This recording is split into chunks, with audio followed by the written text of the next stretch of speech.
Magandang araw mga ka-Express Info. Breaking news, merong napakalaking problema ngayon si Coach Tim Cone na kung saan merong malaking possibility na maglalaro ang Gilas Pilipinas sa FIBA Asia Cup this coming August na hindi maglalaro ang top 2 players ng team na sina Kai Sotto at Justin Brownlee.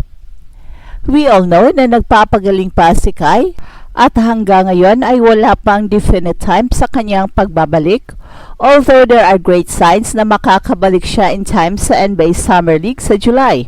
Pero as of now ay wala pa talagang kasiguraduhan dahil it will depend sa reaction ng katawan ni Kai sa rehabilitation process na pwedeng makakabalik siya sa July pero pwede ring mag-extend hanggang next year. At kung akala natin okay na ang Gilas dahil nakabalik na si AJ Edu galing sa kanyang injury at nakakabalik na rin si Jamie Malonzo, pero biglang nagdilim ang mundo ni Coach Tim Cone dahil for the second time ay nag-positive na naman itong si Justin Brownlee for banned substance. At dahil ito na ang pangalawang beses ay mukhang mahihirapan nang makabalik pa si Justin Brownlee sa Gilas at namimiligrong hindi rin siya makakalaro dahil hindi pa natin alam kung gaano ka-severe ang ilalatag na suspension dahil ito na ang second time in 2 years. At kung hindi man makakalaro sina Kai Sotto at Justin Brownlee sa FIBA Asia Cup, ay siguro it's time to change our naturalized player and NBA caliber big man ang kailangan, especially kapag walang Kai Sotto. Kapag si Benny Boatwright ang maglalaro, ay mawawala ang ating height advantage with only Junmar Fajardo and AJ Edu as our reliable big man.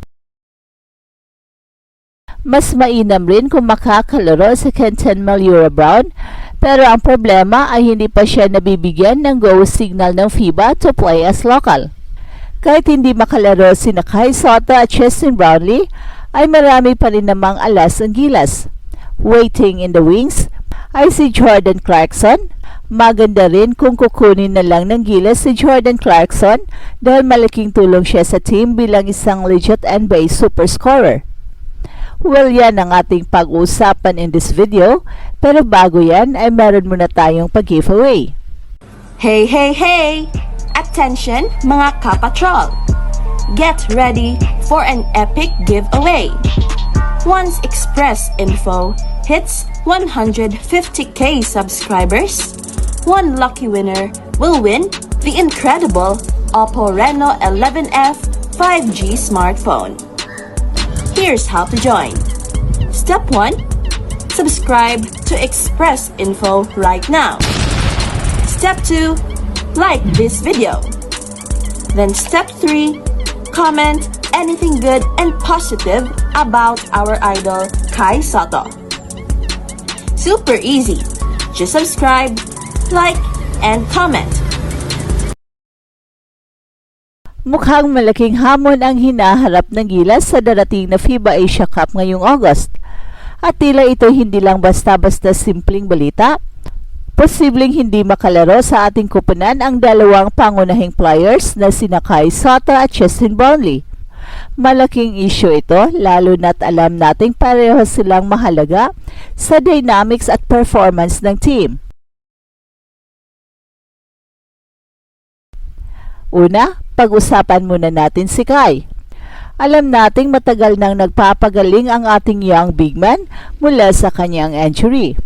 Bagamat may mga promising signs na makakabalik siya sa tamang oras, kagaya ng pag-asam na makasali siya sa NBA Summer League sa July, hindi pa rin natin masasabi ng tiyak kung kakayanin niya bumangon at makipagsabayan sa competitive international play sa FIBA Asia Cup. Iba't ibang factors ang pwedeng makaapekto sa kanyang rehabilitation process, mula sa intensity ng therapy, pace ng recovery, hanggang sa sariling determinasyon ni Kai na makabalik ng mas malakas kaysa dati. May posibilidad na kahit pa maging optimistic tayo, baka kailanganin pa niya mag-extend ng kanyang recovery period hanggang sa susunod na taon. At dahil dito, malaki ang uncertainty para sa Gilas, lalo na't isa siya sa mga susi ng depensa at opensa ng team. At ngayon naman, tatalakayin natin ang issue ni Justin Brownlee. Sa ikalawang pagkakataon, sa loob ng 2 taon, nagpositibo na naman siya sa banned substance. Hindi biro ang ganitong sitwasyon, lalo na sa mga high-stakes tournaments tulad ng FIBA Asia Cup. Kapag nangyari ito, malamang na ipapataw ang mas matinding suspensyon sa kanya na maaaring maging hadlang sa kanyang pagbabalik sa team. Hindi pa malinaw kung gaano katagal ang magiging parusa ni Justin Brownlee, isang pangyayaring maaaring magdulot ng matinding problema sa coaching staff ni Coach Tim Cone. Sa kabila ng mga tagumpay na naipakita ng Gilas sa nakaraan, hindi may kakailan na ang pagkawala ng 2 players na ito ay magresulta sa malaking adjustment sa strategy at playing style ng team. Kasabay sa mga nabanggit na problema, may ilang positibong balita rin na dapat nating pahalagahan. Bumabalik na ang ating manlalaro na si AJ Edo na nagpapakita ng matibay na resilience sa kabila ng injury. Gayun din, unti-unti nang bumabalik ang sigla ni Jamie Malonzo sa kanyang laro. Pero kahit pa may mga pagbabalik at positibong signals sa iba pang parte ng team, tila madilim pa rin ang araw ni Coach Tim Cone dahil sa mga isyong kinakaharap nila sa labas ng court. At isa pang mahalagang usapin, ang posibleng kailangan ng Gilas na magbago ng naturalized player. Sa kasalukuyang sitwasyon, kung sakaling hindi makabalik sina Kai at Justin Brownlee, magiging mahalaga na magkaroon ng NBA caliber big man. Sa madaling salita, kailangan ng Gilas ng manlalaro na hindi lang malaki ang presensya sa court, kundi may kakayahan ding maging game changer. Kung halimbawa si Benny Boatwright ang mapili, maaring mawala ang ating height advantage. Dahil dito, kailangan nating pag-isipan kung sino talaga ang magiging tamang alternative, isang player na hindi lamang magdala ng height, kundi may overall skills din tulad ng rebounding, shot blocking at playmaking. Sa kabila ng mga uncertainties at hamon, huwag natin kalimutan na meron pang ibang mga manlalaro na handang pumalit at magbigay ng karagdagang lakas sa team. Isang pangalan na dapat bigyang pansin ay si Jordan Clarkson. Bagamat kilala siya sa NBA bilang isang prolific scorer, maaaring maging malaking tulong din siya sa Gilas kung makapasok siya sa lineup.